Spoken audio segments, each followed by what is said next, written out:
Yan! Ang dami! Congratulations! Sino dito ang mga Bisaya? Tindog ang mga Bisaya. Ayan! Dami na kayo na mga Bisaya. Sino dito ang mga distributors tayo? Yan! We're so excited. Today is Saturday and nandito kami ngayon. I am from Digos. Mag-Bisaya ko ha. I am from Digos. Ilupad yun may sakay yun may aeroplano para lang yun makaabot diri. Intindihan nyo ba mga Tagalog? Pumunta kami dito para lang maging speaker. Wow! Para mapakinggan nyo yung story namin. Kami ni Ma'am Maylene is from Davao City. Ako is from Digos City. Muna yung lugar sa Mindanao ng mga Bisaya kayo.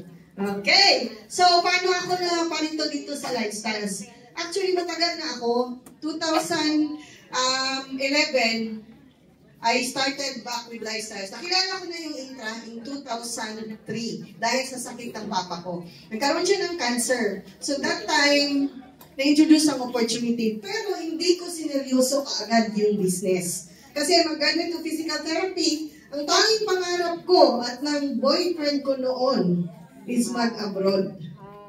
And what happened? Nung nakilala ko to, retail on the side lang, while nag-PT. Pero walang nangyari sa amin. Dumating ang panahon, in 2011, finally, dumating yung visa. It took us around 8 years bago dumating yung visa. No? Ganyan ang itsura namin nung kabataan namin. Yung mukha namin, college classmate kami.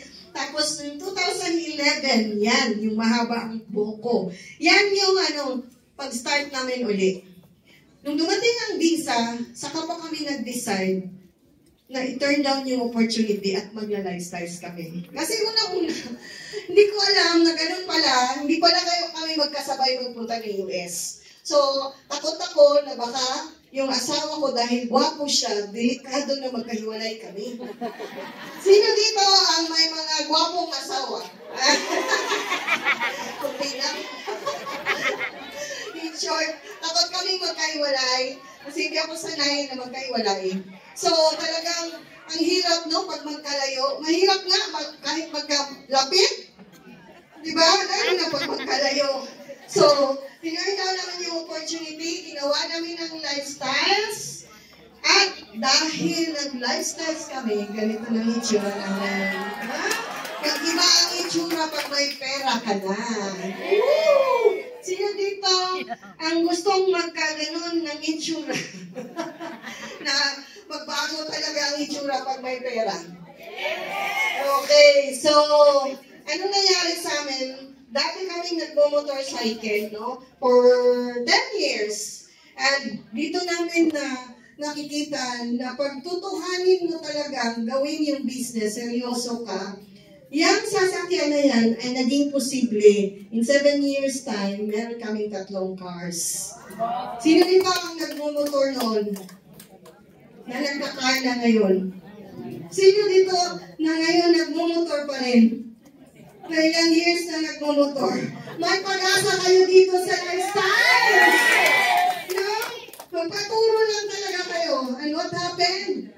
Anong nangyari? Doing the Lifestyles business, nakabili kami ng condo unit in Davao City, which is now rented, no? Karoon kami ng another income. Yan! Residential resort. Meron kaming property dyan sa Davao City. Ano pa nangyari? Travels abroad. I've been to so many countries already, no?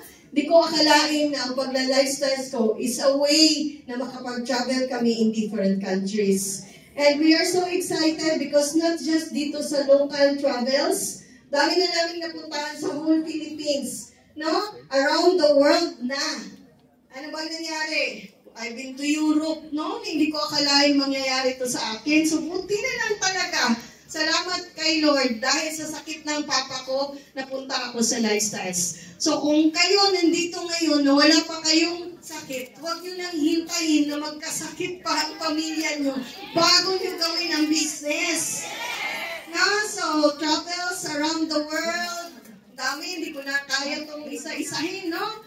Ang i-highlight ko lang is yung asawa ko dati nagtrabaho sa Taiwan as OFW. Pero nung pumunta kami, last time sa Taiwan, pareho kaming turista.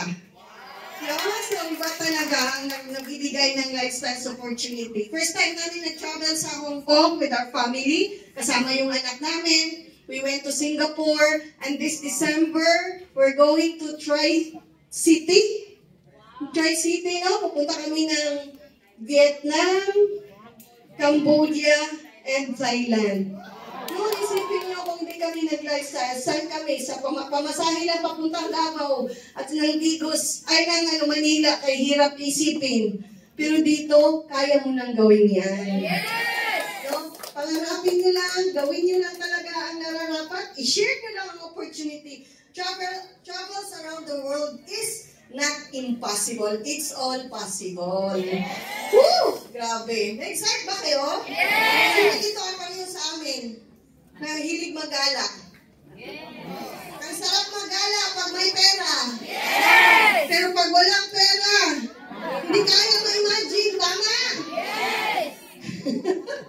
Bangungot na mangyayari. Trainings around the world, no? Pumunta kami ng Singapore, Malaysia for personality growth training. At ang maganda dito, we are very much supported by the company. Nung time na promote ako as Global Marketing Director, ang may-ari mismo ang nag-pin sa akin, no? As Global Marketing Director.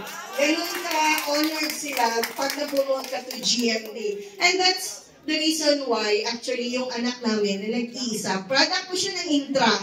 Kaya kami nakabuo. Praise the Lord, natulungan ako ng Intra na nabuo namin yung isa naming anak. Yung anak namin is, nahirapan ako mabuntis actually.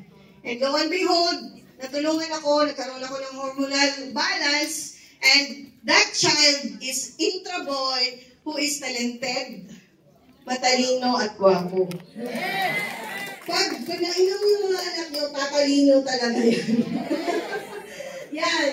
Dahil sa lahat ng mga nangyayari sa buhay namin, we are forever grateful to this one beautiful soul, no? Na ginawa ni Lord, si GMD Peng. Siya po ang dahilan bakit we are so inspired at bakit may nagbago sa buhay namin. At sa lahat ng mga lahat ng mga distributors na naniniwala sa Kanya.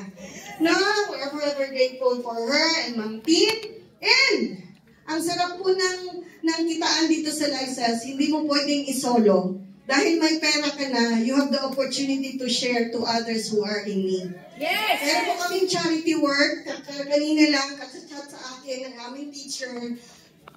Praise the Lord, these children are enjoying because you are helping these children. We are giving them regularly for their food, no? For every week. So, ganun ka ganda pag meron kang maitulong sa iba. Hindi mo sila kilala. Pero dahil nagmamalasakit ka sa Kanya, ibibigay ni Lord ang blessing balik sa iyo.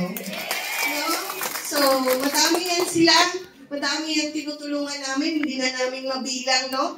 So, my last slide, yung sinabi ko, one of my favorite proverbs, no? Ano sinabi? Many are the plans in a person's heart, but it's the Lord's purpose that prevails.